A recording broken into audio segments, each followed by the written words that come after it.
Hey guys, Action here and welcome back to another video. This time we have another NVIDIA GeForce RTX 3080 card, the Aorus Extreme GeForce RTX 3080 10G. We'll talk about the features of the card as well as NVIDIA features that make the Ampere architecture a compelling offer against the competition. Pero bago ang lahat, unboxing muna tayo. The box contains of course yung features ng card, GeForce RTX 3080, 10GB of GDDR6 VRAM, and Aorus specific features and design highlights nung card sa likod. Opening the lid, we have the documentation which contains yung quick start guide and warranty card. Underneath is yung card and then yung Aorus Extreme robot which is a limited edition freebie. Also yung Aorus metal sticker for your casing. Now on the card. I think at first glance, ito yung pinakamalaking RTX 3080 card na nakita ko so far. Featuring their max coverage cooling solution. It features 2x 115mm and 1x 100mm fans with wind claw design and alternate spinning, completely covering the angular heatsink fins with air pressure while preventing turbulence. Meron ding itong screen cooling which allows the airflow to pass through sa backplate para mas ma-dissipate ang heat. Also, meron ding vapor chamber at heat pipes na malaki, working similarly to transfer heat and dissipate it away from the GPU and VRAMs. Mabigat yung card, so make sure to have an anti-sag device just in case. Kasi it occupies 4 slots in the PCIe expansion slot space, so malaki talaga siya. The backplate was metal, covering almost entirely the back PCB. There's also 6 input ports for the card, 3 display port, 1.4a, 2 HDMI 2.1, and 1 HDMI 2.0 port in the middle. May toggle switch then for dual bias mode, one is for performance overclocking mode, and one is for silent mode. Although the card itself is actually silent even in performance mode, parang hindi mo na kailangan yung switch to silent mode. Also, notice na it uses 3 PCIe power connectors with power LED indicators, with Aorus recommending at least an 850-watt power supply yung gamitin mo.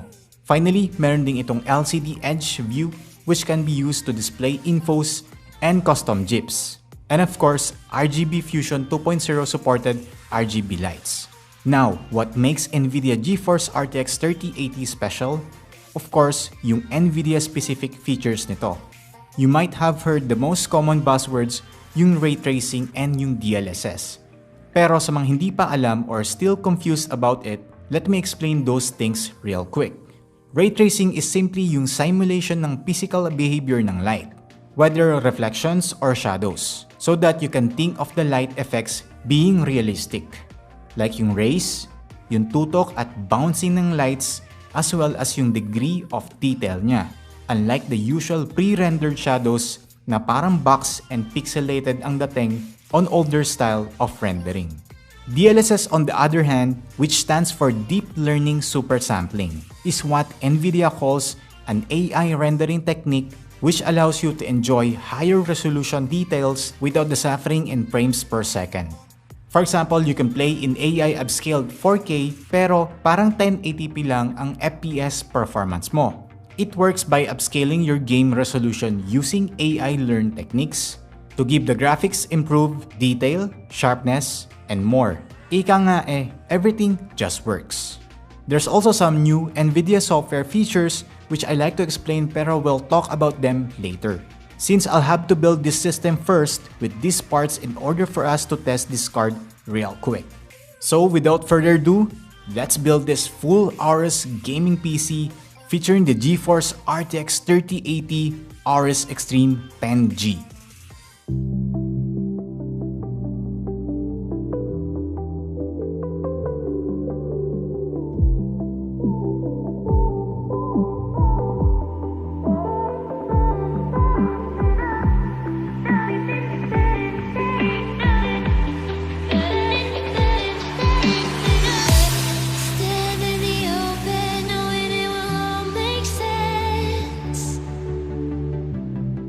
One day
Now, it's time for the performance test. I loaded games that are currently compatible with the ray tracing features and DLSS. We have here a test for RTX on and RTX off, as well as DLSS on and DLSS off, so that we can see what's the difference in terms of frame rates and visually. All games here are tested on native 1440p, which I think could be the sweet spot for this card, especially gaming with RTX on. First on the test in Minecraft. Here, kitang-kita naman natin ang pagkakaiba ng Minecraft world with ray tracing on, in terms of lighting pa lang as well as reflections, light rays, and realism ng objects. But what we are focusing here is not the actual RTX effect. You already know that. So we'll talk about how the RTX features perform in this card. Dati kasi yung unang implementation ng ray tracing, when it is on, grabe yung drop sa FPS sa game na ito, making it not so pleasantly playable. Pero ngayon, we're happy to say that even without DLSS, yung FPS and on the playable side. Of course, enabling DLSS upscaling would even make the frame rates better. As you can see, here are the video of RTX and DLSS on. RTX on without DLSS, and totally RTX features off. Another game in our test is yung Death Stranding. Here, we only have the DLSS option without ray tracing yet, so we'll see the capabilities of DLSS on raising the frame rates much better. There's a little bit of visual difference, pero too subtle many wouldn't even notice. For example, the raindrops and the grass are a bit blurry when DLSS is on. But there's some presets such as quality, performance, and ultra performance, where you see much of the blurry aliasing-like setup, because yung rendering focus is to give better frame rates than visual fidelity. In terms of FPS, as you can see, here's a quick comparison between DLSS off, DLSS quality, DLSS performance, and DLSS ultra performance. And finally, of course, we have Cyberpunk 2077 on our list. Dito, the DLSS features really shows its capabilities. In the case na medyo intense ito when it comes to GPU usage due to the nature of its graphics. It's hard to find at first the difference between ray tracing off and ray tracing on. But when you look closely, makikita mo din in terms of lighting and reflections. May settings na pwede i-tweak for ray tracing. As you can see, reflections, shadows, and lighting with 4 intensities, Psycho being the highest. I'll show you a comparison na lang of ray tracing on and DLSS set on quality. RTX still on with DLSS set on performance, and of course, ultra performance. And all RTX features completely turned off. Notice the difference in FPS and visual qualities. Actually, the ray tracing effect could be much better seen in dark environments with light glows. NVIDIA also unveiled along with their GeForce RTX 30 series GPUs yung tinatawag nilang NVIDIA Reflex. So what is NVIDIA Reflex actually? According to NVIDIA Reflex works by reducing system latency or click-to-display latency, which is possible through their GPU, G-Sync display, and software technologies that can measure and reduce system latency altogether.